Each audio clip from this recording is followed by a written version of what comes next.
Ganito Siya ang natin magiging si permit safety. loan. Ha? Huwag niyo ipipilit, baka yung mga hangar ay ibasan niyo na ilulusot, kapon meron. Baka mapicture ako ni ASEC, mga workers na may picture sila ng mga gamit na wala kang permit. Kaya paalala ko sa inyo ha, huwag niyo ipipilit, lagi niyo na itakot sa akin para ating gagawa ng ano. Then, nagmo-monitor dyan yung mga guard. Tapos suyo ko lahat ng gamit, huwag tayong ilalabas-pasok. Tapos, kung kayo mag-withdraw mga kasama hanggang maaari, kung ano nga lang yung ikakabit ninyo, yun lang ang ating ipapasok. Dahil pag kayo na pinasok nyo sa tower ko, tapos hapon din nyo rin naikabit, nadaanan nyo ni PM, automatic yan, papabalik yun, magdodoble trabaho ha. Ay pasuyo ko sa inyo ha, kung ano lang ikakabit ninyo, yun muna.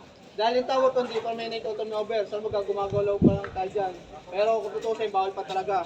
Ha, pasuyo ko. Tapos, ngayon, yung mga, man, hingi akong mga, sir, tao. Ilang tao lang sa planning na. Hindi nyo, kalat. Masama yung mga nag-ano, nag-chipe, huwag nyo na itatambak dito. Okay na, wala na itatambak. Okay, tapos na. Yun, sarap. Meron pa pala, si Jowa pa pala, may chipping ko wala. Ay, wala Babahan nyo na, yung mga natitira yung chipping, mga materials nyo, mga putol-putol, babahan nyo na. Ha?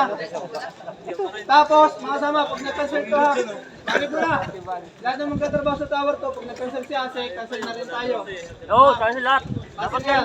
Pag si Asek, yung mga magkatrabaho sa tower to, baalis na rin tayo. Sila, kayo, may concern? Yung permit ng isa nila, wait lang, at wala kayong yung safety. Nandun yung